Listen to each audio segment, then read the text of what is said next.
All right, first and foremost, I want to give all praises, honor, and great glory to Yahweh, Bahashem, Yahweh Shai, Bahashem, Achak, Wadash. Double honors to the apostles and elders of Great Millstone that rule well, and salutations to the elect pushing this truth to the four corners of the earth and truth and its sincerity.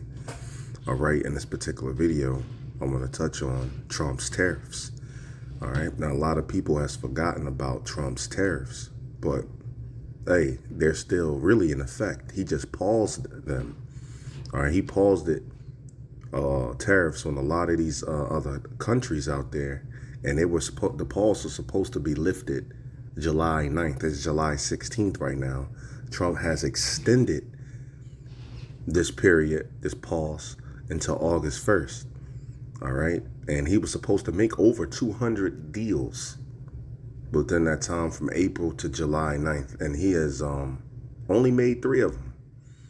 All right, he's only made 3. So how's this going to look if he doesn't make those 200 deals, and if he doesn't make a deal with China, which he was supposed to make? Because if you don't forget, all of those tariffs that he put on friends and foes alike, and then going in that trade war with China, it was a lot of talk about how we are going to see price increases in the grocery stores, not just on your groceries and stuff, but also everyday items. You know, whether you want to cook out, whether you need something for, a new TV, a new controller, car parts, clothing, everything. Because 80% of the things that we get over here in America is from China. All right. Now, Trump is also threatening the EU and also Mexico with an additional 30% tariffs. I believe it was a 30%. If they don't come up with a deal August 1st. Now, what they started doing was branching out other places and strengthening their ties with other countries, man. Strengthening their ties with them. So if America comes back in to try to make a deal, don't want to make a deal with them, they don't really need America. So that's what they're doing, man.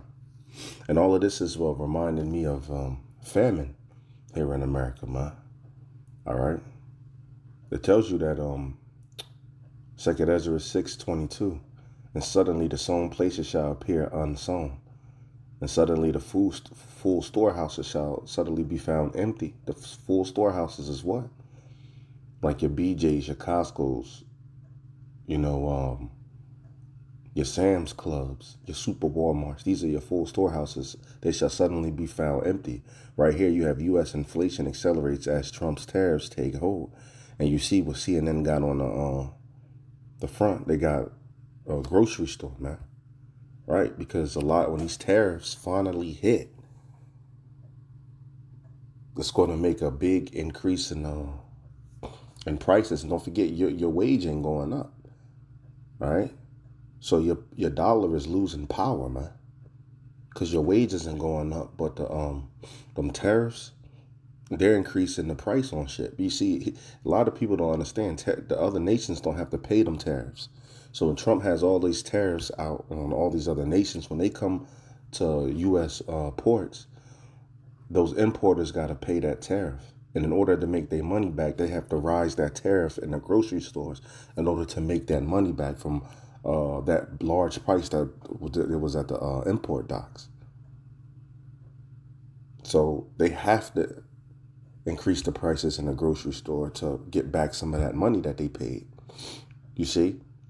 But it can get so, these tariffs can get so ridiculous that they're barely buying anything at the imports. And the things that they do buy are so expensive that it's going to be few of those items, and then they're going to be expensive. And guess what? Your wage isn't going up. I have this as CNN Business. It says Trump promised 200 deals.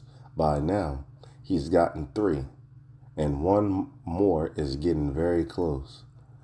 CNN. At the conclusion of the first 100 days in office in late April, President Donald Trump made a stunning statement about his progress on tariff negotiations. He had completed trade deals with 200 countries. More than 2 months later, Trump has announced just 3 of those agreements with China, the United Kingdom, and Vietnam. So what happened? Wednesday marks, and I believe that they didn't really make a too much of a deal with China. I gotta look more into it. Wednesday marks the day that Trump had set 3 months ago as a deadline for all countries to reach a deal or face higher reciprocal tariffs. Trump has since publicly acknowledged the pausing those Liberation Day tariffs until July 9th left insufficient time to negotiate with particularly every country around the world. So, he's basically, using damage control, saying he's lengthening that time because he needs more time to negotiate, so forth and so on. But hey, he promised over 200 deals, only gotten 3. All right. And I want to look into that deal with China too. But let's look at this video right here. Dead. It's dead. We have no inflation. Inflation is dead. It's dead. We have no inflation. Think of it. Our stock market hit record highs. Everything's hitting a record high. We're really running good with no inflation. We've had no inflation. All we have is we're making a fortune. In our money lead, President Trump claims that inflation is dead. New data out today tells a different story. The Bureau of Labor Statistics reports that consumer prices rose 0.7% last month, pushing the annual inflation rate to its highest point in 4 months at 2.7%. Many of those price increases, economists say, are in part because of President Trump's sweeping tariffs on imported goods, which brings us to our Business Leaders series, where we talk to small business owners coast to coast about Trump's tariffs. Some are in favor. Many tell us the impact has been overwhelming and bad for business. Our business today is Minky Blue. Minky Blue is a line of organizational travel and work bags with features for commuters. And founder Sherelle Mosey joins us now from the great city of Philadelphia. And Sherelle, how have the tariffs impacted your ability to keep your business growing? I didn't believe it until I tried it myself, but if you download the AliExpress app through this video, you can pick any 3 items that you want for your business growing. Yeah, well, first of all, I want to say thank you so much for having me on. I started my business about 13 years ago, and really it was out of frustration. I basically was the bag lady struggling on the train with 2 or 3 bags. I had my lunch bag, my purse, my shoes, and a plastic grocery bag. And I just wanted one bag where I could organize and separate everything in the bag. And so I came up with this idea for a shelf right in the middle of the bag.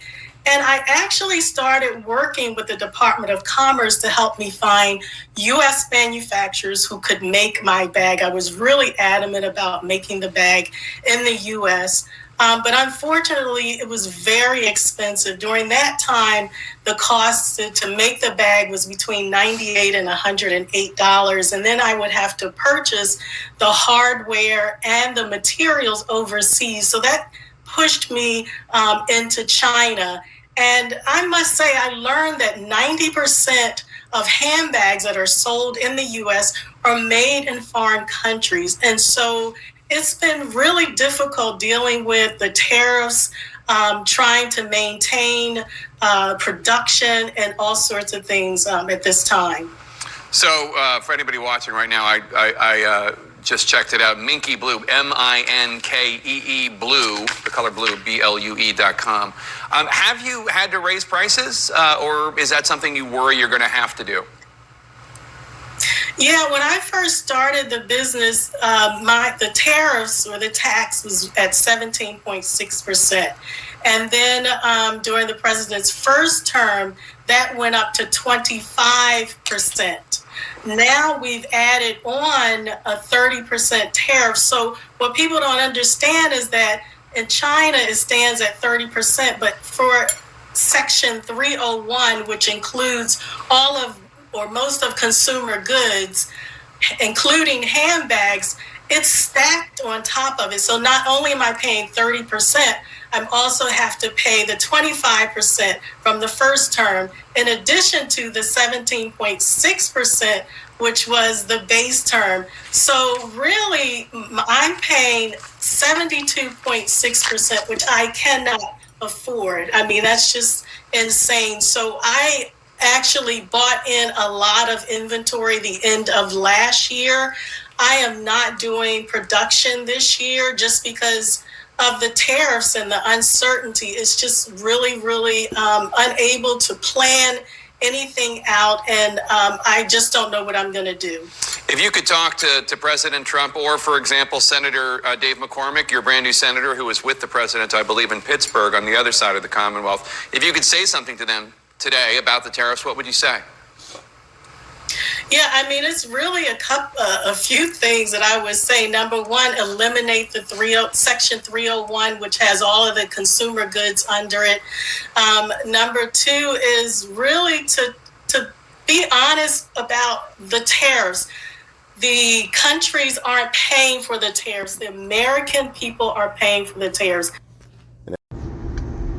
One, eliminate. All right, that's right. I had to rewind it a little bit. I just hopped in traffic, so there's going to be a / in transit. But right, a lot of people don't know that these tariffs, when you see Trump slinging tariffs on all these other countries or whatever, these other countries are not paying these tariffs. The people of America, you're paying the tariff. All right.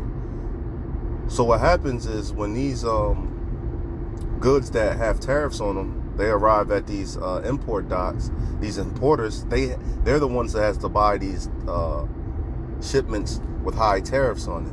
Now what happens is they have to come out of pocket a lot more money. So what you're going to see is a large price increase at the grocery stores. Not just the grocery stores, at your other stores like Bed Bath & Beyond, your GameStop, your mall, your clothing stores, things like that, because a lot of the things that America gets, they get it from China. I believe it was 80% of the things that America gets is from China. All right. Now, America also has, because they're going in this trade war with China as well.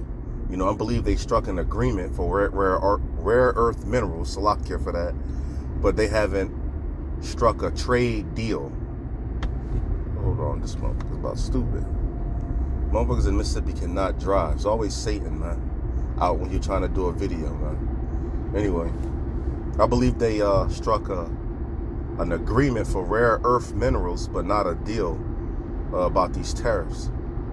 So, hey, all these nations, they got up until August 9th, or America's supposedly going to put some more tariffs on them. So, just to backtrack a little bit, these other countries do not pay the tariffs. You do, all right? And your payment, your wage is not going to go up either, all right? So, hey, when these importers buy these items, they have to increase the price at the grocery stores and other places in order to get their money back. And in a long period of time of them buying these heavily tariffed or heavily taxed shipments, they're going to stop, all right? They're going to stop purchasing a lot of these containers. And what's going to happen is the things that they do buy is going to be very few. And how's that going to look like in the grocery stores? Well, the little bit of items that they do have, they're going to be hella expensive. You see? Because they cannot maintain buying heavily taxed shipments year round. So they're going to stop. They're going to start picking and choosing these importers. They're going to start picking and choosing. And then the things that do hit the grocery stores or the shelves or wherever you shop at going to be hell of expensive, man. You see? The Section 301, which has all of the consumer goods under it. Number two is really to be honest about the tariffs. The countries aren't paying for the tariffs. The American people are paying for the tariffs. Businesses like mine are paying that tax, and in my case, it's 72.6%. Those are the things that I would say. All right, Sherelle Mosey, thank you so much. Go Birds, and That's right. Let me pause it real quick. Instead of your home address and this really stands. Where are we?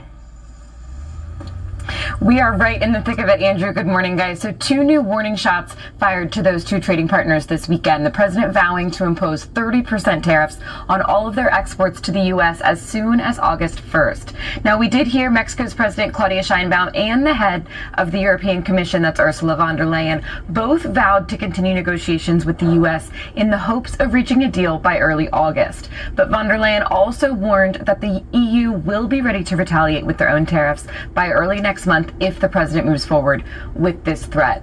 Now, this follows the president's threats against Canada on Friday, and then given the duties he's already imposed against China this term, take a look here. All 4 of the U.S.'s largest trading partners, together they sell about 60% of everything the U.S. buys from abroad. They are or will be facing tariffs of at least 30% by early next month if all of this holds. The question, though, does remain whether these will actually be imposed in a few weeks or whether they're a negotiating tactic. Here's what Kevin Hassett said about that yesterday.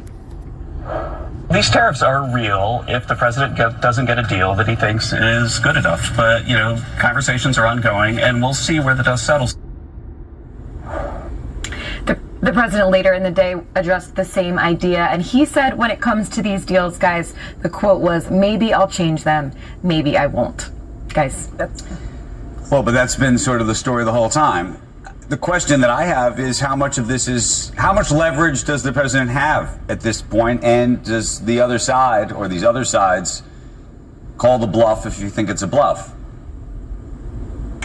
Yeah, it's an interesting question. I mean, very clearly, the first response by all of these countries, most of them that we've seen now over the past week or two, has been to say, well, we're going to keep negotiating. Because by doing this in tandem with extending the deadline, maybe he's raising the stakes slightly for some countries from where they were, but it wasn't moving too much except to emphasize he's saying now, I really do mean this, and we have to get it done by August 1st. So they feel the deadline pressure. They are there negotiating, but repeatedly now from major trading partners, we've heard that their national interest still comes first. They'll retaliate if they have to, even though they recognize the White House wants to move higher if they do that. So they know what's on the table now. It's all been laid out there, but they're still holding firm and saying that doesn't mean we're just going to give you everything that you want at this point.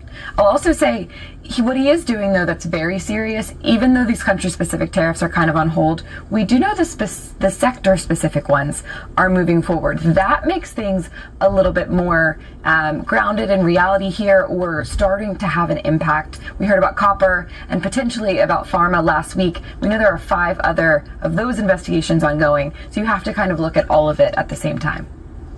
Hey, Megan, there's these reports this morning that the EU's van der Leyen may be reaching out to Canada, to Japan. I don't know what exactly that would mean, if they're talking about retaliating together or if they're just looking for other strategies, potentially other markets for some of their goods. So what's the potential there? Yeah, that's a great point, actually, that's the other impact here. Just the uncertainty alone, whether or not these tariffs ever take effect, is we're now hearing from a number of trading partners about strengthening their relationships around the world. That was Canadian Prime Minister Mark Carney's first response when they got threatened on Friday. We also heard it from von der Leyen over the weekend. She was celebrating a new trade deal with Indonesia. They're mostly looking at, as far as I know, at strengthening their relationships with each other, not as sort of a unified response by all of them. They can all, impact U.S. markets individually, so they don't have to ban collectively for that. But they are trying to boost their own trading relationships so that when if the U.S. stops buying as much from any of them, they're already looking elsewhere to buy and sell goods. Brazil and China is one example we were talking about last week with the steep Brazil tariffs. Canada and the EU and Indonesia, all of these other countries getting closer together, even just because of the uncertainty with the U.S. They feel like they can't plan in advance. They don't know what things are going to look like a month or a year from now. Hey, it's heating up. A lot of people forgot Quinn's about last health point blinked. He was dying. A lot of people forgot about these tariffs, man. Now we see, they never went nowhere. Trump just paused them, and he was supposed to make over 200 deals, and he only came out with 3 of them. How about that? Only 3 deals out of 200. You see? Now he's going to extend the deadline and try to get 198 deals done in a month? Come on now. Well, and they showed his letters too. I was trying to find a video. They showed the letters that he sent every country. It was basically copy and paste with a few things changed, like the the number of tariffs, the percentage of tariffs, the percentage of tariffs that country is going to be hit with. That was the only thing like really changed on it. Hey man, things is heating up, you know. At the same time this is going on, you got riots in the streets. You got Trump's big beautiful bill passed. They talking about cutting Section 8. Man, you got a lot going on, man. All right, this is the time where people's going to be scared, man. You had people talking about, oh, well, you Israelites this, Israelites that. But y'all want everything to go down in gloom and doom, man. Ain't nothing happening out here. Yo, haven't y'all been saying that since, like, way back when, man? Y'all been talking this shit for 20-something years plus. All right. But now we seeing it happen. Now we don't see people talking shit no more, do we? Hey, and people about to see, this is Ecclesiastes chapter 12:1. That's why the Lord says, seek him out in the days of your youth, while the evil days of years draw nigh, when thou shalt say, I have no pleasure in them. So as soon as you get this truth, you're supposed to do this thing, man. All right, with all your ability, man.